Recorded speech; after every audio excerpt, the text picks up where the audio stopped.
मुंबई बँकेचे सर्व पदाधिकारी आणि या ठिकाणी उपस्थित सर्व माझ्या भगिनी आणि बंधूंनो,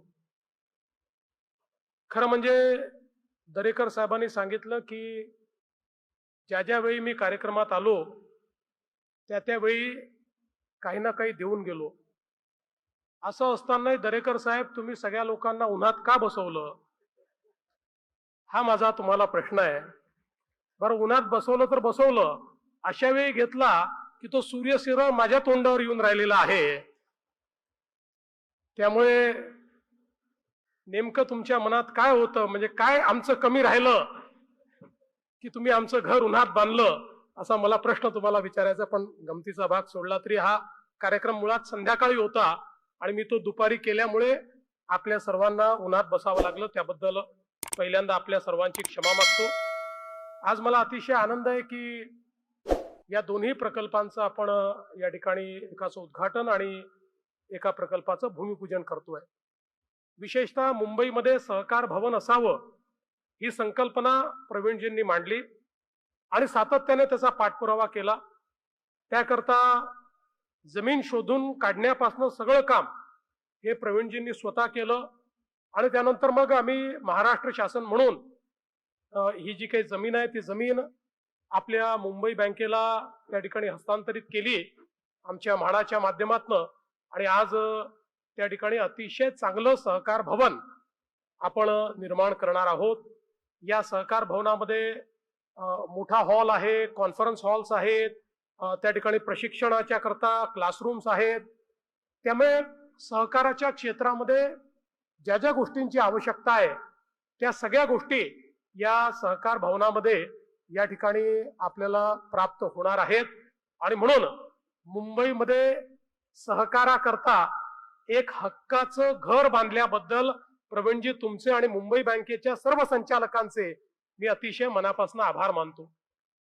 आताच बाबासाहेबांनी आपल्याला सांगितलं की मुळामध्ये आपल्या सहकाराच्या क्षेत्रामध्ये देशात सर्वात जास्त सहकारी संस्था या आपल्या महाराष्ट्रामध्ये आहे. आणि या सहकारी संस्थांमध्ये एक सगळ्यात मोठा वाटा हा सहकारी गृहनिर्माण संस्थांचा आहे. आणि या सहकारी गृहनिर्माण संस्थानांचा विस्तार हा मोठ्या प्रमाणात MMR रिजन, पुणे, नागपूर, नाशिक अशी जी महानगर आहेत या महानगरांमध्ये खूप मोठ्या प्रमाणात या संपूर्ण गृहनिर्माण संस्थांचा विस्तार आहे. खरं म्हणजे आपल्या राज्यामध्ये सहकाराला एक वेगळं स्थान आहे.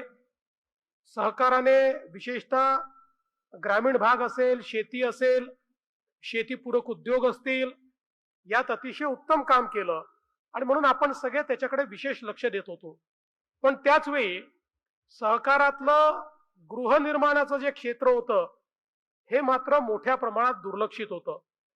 आणि मग मागच्या काळामध्ये प्रवीणजींनीच हा विषय हातामध्ये घेतला आणि सातत्याने पाठपुरावा करून सहकारामध्ये आमच्या ज्या गृहनिर्माण संस्था आहेत त्यांच्या काही वेगळ्या गरजा आहेत. सगळ्या संस्थांना सारखा विचार करून आपण कायदे तयार करू शकत नाही. त्यांच्याकरता वेगळ्या कायद्यामध्ये तरतूद केली पाहिजे हा पाठपुरावा त्यांनी केला. आणि त्यांच्याच पाठपुराव्यामुळे मागच्या काळामध्ये आपण सहकार कायद्यात बदल केला आणि गृहनिर्माण संस्थांचा वेगळा चॅप्टर हा आपल्या सहकार कायद्यामध्ये ऍड करून गृहनिर्माण संस्थांकरता ज्या ज्या तरतुदींची आवश्यकता होती त्या सगळ्या तरतुदी आपण त्यामध्ये घेतल्या. एवढंच नाही तर या गृहनिर्माण संस्थांचे इलेक्शन्स, त्यांचे बाकी सगळ्या गोष्टी याकरता सहकारामध्ये खूप त्यांना अडचण व्हायची. त्यामुळे आपण निर्णय केला की याचं 100% डिजिटायझेशन करायचं आणि कोणालाही कार्यालयामध्ये सहकार विभागाच्या येण्याची आवश्यकता पडू नये अशा पद्धतीचा इलेक्ट्रॉनिक डिजिटल प्लॅटफॉर्म तयार करायचा. मागच्या काळामध्ये तो प्लॅटफॉर्म देखील आपण तयार केला आणि तो प्लॅटफॉर्म डेडिकेट केला. त्यामुळे आता या गृहनिर्माण संस्थांचे अध्यक्ष, सचिव, कारण आपल्याला माहिती आहे की शेवटी या गृहनिर्माण संस्थांचे अध्यक्ष आणि सचिव हे कुठेतरी नोकरी करत असतात, व्यवसाय करत असतात. आपला सगळा वेळ सांभाळून आपलं सगळं जे काही नोकरी आहे ते करून त्यांना संस्थेकडे लक्ष द्यावं लागतं. आणि त्यांना जर छोट्या छोट्या कामाकरता सहकाराच्या कार्यालयामध्ये चक्रा माराव्या लागल्या तर त्यांना ज्या अडचणी सहन कराव्या लागत होत्या त्या अडचणी दूर करण्याचं काम हे आपण त्या माध्यमातून केलं. मग त्यानंतर हा विषय आला की कार्यालयांचं विकेंद्रीकरण झालं पाहिजे. एकाच कार्यालयामध्ये सगळ्यांना मुंबईत यावं लागतं. मग आपण त्याचं विकेंद्रीकरण करण्याचा निर्णय घेतला आणि मोठ्या प्रमाणात त्या ठिकाणी दिलासा दिला. मग आमच्या सहकारी गृहनिर्माण संस्थांकरता डीम कन्व्हेन्सचा विषय आला, तो विषय आपण केला. मग सहकारी गृहनिर्माण संस्थांकरता विशेषतः ज्या 2च्या सोसायट्या होत्या त्या 1 मध्ये आणण्याचा विषय होता.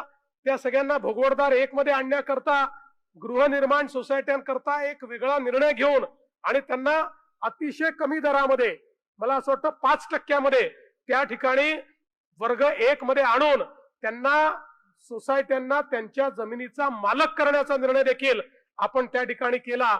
आणि यामुळे या सगळ्या गृहनिर्माण सोसायट्यांना रिडेव्हलपमेंट करता एक मोठं एव्हेन्यू त्या ठिकाणी प्राप्त झालं.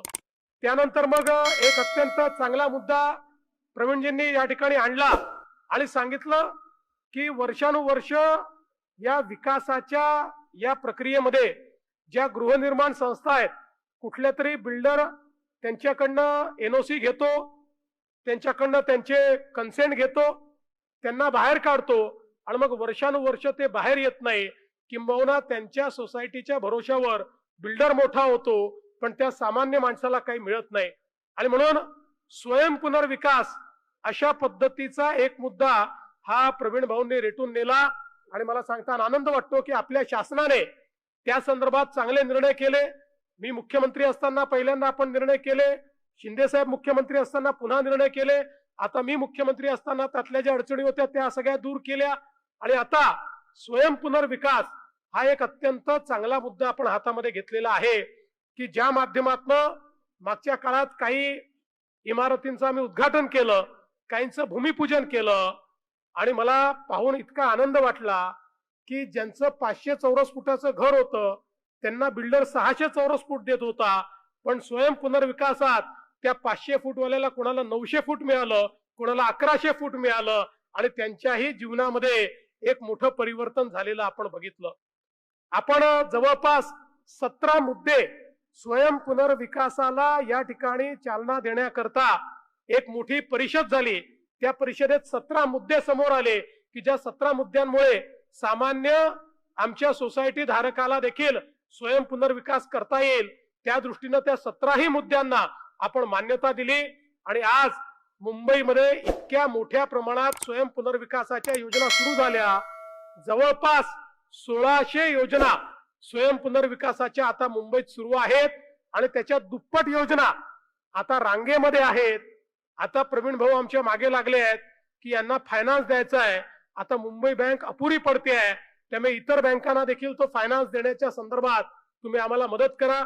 मध्यंतरीच्या काळामध्ये आम्ही देशाचे सहकारिता मंत्री माननीय अमितभाई शाह यांना भेटलो. आम्ही त्यांना सांगितलं एनसीडीसी मध्ये त्यांनी शहरी भाग इन्क्लूड न केल्यामुळे सहकारात असून देखील आमच्या या गृहनिर्माण संस्थांना एनसीडीसीचे पैसे मिळत नाही. ते जर तुम्ही इन्क्लूड करून दिले तर एनसीडीसीच्या माध्यमातून मुंबई बँकेला रिफायनान्स करता येईल आणि त्यातनं या सगळ्या आमच्या गृहनिर्माण संस्थांना त्या ठिकाणी कर्ज देता येईल आणि इंटरेस्ट सबवेन्शनची स्कीम देखील आपण चालवतो. त्यामुळे अतिशय कमी दरामध्ये त्यांना त्या ठिकाणी कर्ज देऊन त्यांची स्वतःची घरं बनवण्याच्या संदर्भात एक मोठं आपल्याला कार्य करता येईल. त्या दृष्टीने तो प्रयत्न चाललेलाच आहे.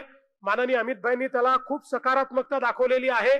कायद्यात थोडा बदल करावा लागणार आहे, पण तो बदल झाल्यानंतर ज्या प्रकारे सहकारी साखर कारखान्यांना 10,000 कोटी रुपये माननीय अमितभाईंनी महाराष्ट्रामध्ये एनसीडीसीच्या माध्यमातून दिले, तसं आमच्या गृहनिर्माण संस्थांना देखील या ठिकाणी 20-25 हजार कोटी रुपये एनसीडीसीच्या माध्यमातून आणि बँकेच्या माध्यमातून मिळण्याचा रस्ता हा पुढच्या काळात मोकळा होईल.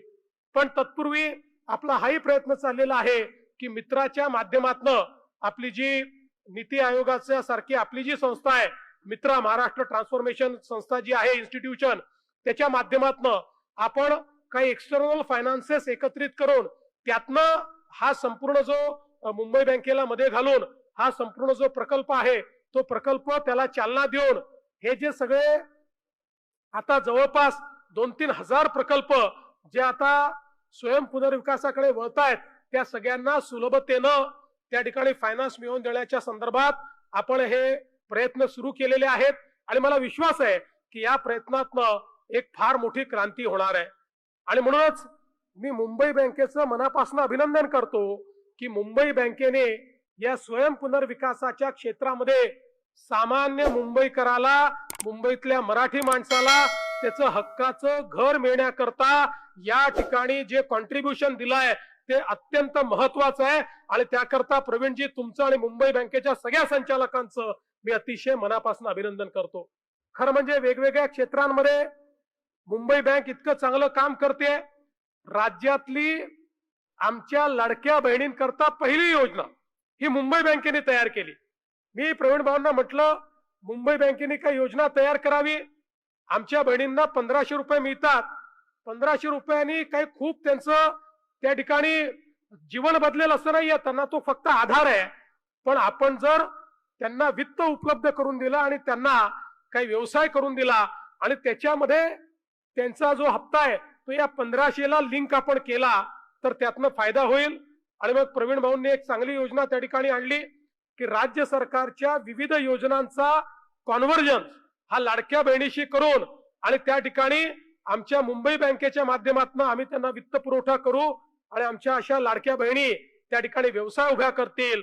आणि मला सांगताना आनंद वाटतो आतापर्यंत 2000 लाडक्या बहिणींना मुंबई बँक, महाराष्ट्र सरकार आणि लाडकी बहीण योजना याच्या माध्यमातून व्यावसायिक बनवण्याचं काम आपण केलंय. आता ते केवळ 1500 कमवणारी नाही तर 15,000 कमवणारी माझी लाडकी बहीण आता त्या ठिकाणी या योजनेच्या माध्यमातून होते. आणि अशा प्रकारची कल्पकता वापरून मुंबई बँकेच्या माध्यमातून वेगवेगळे जे समाजातले घटक आहे, कुठे टॅक्सी ड्रायव्हर्स असतील, कुठे आमचे तरुण असतील, कुठे व्यावसायिक असतील, या सगळ्यांना वित्त पुरवठा करून त्यांना आपल्या पायावर उभं करण्याचं काम हे निश्चितपणे या ठिकाणी चाललेलं आहे. त्याबद्दल मुंबई बँकेचं मी मनापासून अभिनंदन करतो. आणि आज निश्चितपणे या ठिकाणी आपण कार्यक्रम करत असताना आपण प्रतीक्षा नगरचा विषय मांडलेला आहे. कारण प्रतीक्षा नगरमध्ये आपलं हे बांधकाम या ठिकाणी होणार आहे. आणि आता मुंबईमध्ये ज्या प्रकारचं क्लस्टर रिडेव्हलपमेंट आपण सुरू केलेलं आहे, मुंबईकरांच्या मनामध्ये हा विश्वास तयार झालाय. जेव्हापासून बीडीडी चाळीत राहणाऱ्या 120 फुटात राहणाऱ्या व्यक्तीला 550 फुटाचं घर हे त्या ठिकाणी दक्षिण मुंबईमध्ये मोफत मिळालं, त्या दिवशीपासून मुंबईकरांना हा विश्वास आला की महायुतीचं सरकार हे गरीबाला घर देणारं सरकार आहे, हे केवळ आश्वासन देणारं सरकार नाहीये. आणि आता वेगवेगळ्या योजना आपण सुरू केल्या आहेत. आणि म्हणूनच आता आम्ही ज्या ज्या भागांमध्ये जातो त्या त्या भागांमधनं अशाच पद्धतीनं क्लस्टर रिडेव्हलपमेंटच्या या ठिकाणी मागण्या आमच्याकडे येत असतात.